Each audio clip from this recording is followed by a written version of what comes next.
आत्याबाईंना काय नाही सांगितलं. खरंच त्यांना कसं कळलं मला नाही माहित. जायला गेलं गटाराला मिळालं. मी चांगल्या गोष्टी कशा गंगेला मिळत आहे, त्याच्या घाणेरड्या गोष्टी गटाराला. अरे वा वा वा, कशी आहेस तू? मला काय नाही झालं. मला झालंय ना दुःख तू साडी सोडल्याचं. काय साडीत दिसत होती तू. जाऊ दोघं म्हणून जाऊ, दोघं मिळून जाऊ. माफी मागायची तुझी. माफी कशाला? गेल्या टायमाला तुला बोललो नाही का मी, घालून पाडून काहीतरी. पण तुला साडीमध्ये बघितली आणि आई शपथ सांगतो पश्चाताप झाला बाई मला.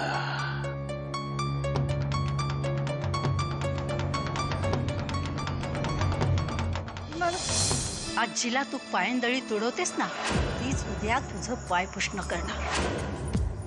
ह्याच पोराच्या जीवावर तू माझं पायपुसणं करायला निघालीयस ना. मग जे सुख मला नाही ते तुला तरी का? अहिल्याताई, कसला विचार करताय? काही नाही ग, तुझाच विचार करते. म्हणजे बघ ना, हे दिवस म्हणजे डोक्यावर काचेचं भांड घेऊन चालण्यासारखे असतात. जरा बॅलन्स गेला की खळ. हे दिवस म्हणजे डोक्यावर काचेचं भांड घेऊन चालण्यासारखे असतात. नाही, मी जपतेय स्वतःला. तीही खूप जपायची, पण घडायचं ते घडणारच ना. आता कालचाच किस्सा घे ना. नाही, मला काही ऐकायचं नाहीये, प्लीज. ठीक आहे ठीक आहे, मी जाते, पण स्वतःला जप. हा, मला कुठल्याही गोष्टीपेक्षा नरसिंहाचा जीव जास्त महत्वाचा आहे. आत्याबाई, ही झाली तुमची बाजू, पण साहेबांनी या वयात या मुलीशी लग्न केलं तर विरोधकांच्या हातात आयतं कोलीत, तेही निवडणुकीच्या तोंडावर. मग आता तुम्हीच ठरवा, साहेबांचा जीव महत्वाचा आहे का निवडणुका महत्वाच्या आहेत? दोन्हीही महत्वाचं. म्हणजे मार्ग सापडत नसल्यामुळे कुठली तरी एक बाजू लंगडीच वाटते मला. अहो, तुम्ही प्रश्नच उभे करताय, उत्तर मिळालेलंच नाहीये. एक उपाय आहे. आपण साहेबांचं या मुलीशी लग्न लावून तिला गावी पाठवून द्यायचं.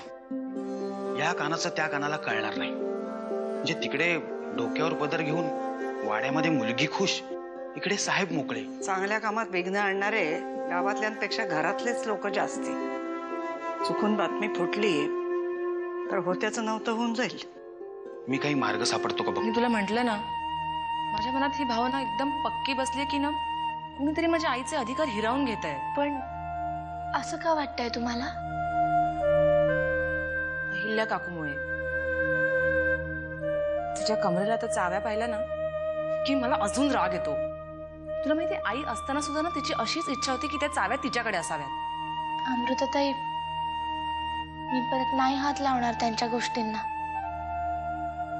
मी पण पुन्हा नाही चिडणार. कोण आहे? मी आहे जानकी. दामू काका नव्हते म्हणून आले मी. ठीक आहे. काय वय आहे ग तुझं? 10वी झाले तेव्हा 15 वर्षाचे होते. त्यानंतर 4 वर्ष झाली, म्हणजे आता 19. ठीक आहे, जा. शाळा जरी आम्ही बंद केली असली तरी तुमची शिक्षणाची हौस दांडगी. या गावातनं त्या गावामध्ये गेलात ना, शाळा शोधत शोधत. काय म्हणायचं काय तुम्हाला? काय त्या शाळेतनं तुम्ही तुमचा दाखला काढून घ्या साहेब. नाहीतर काय वाकनीस, हल्ली तुम्ही फारच लांबचा विचार करायला लागलाय.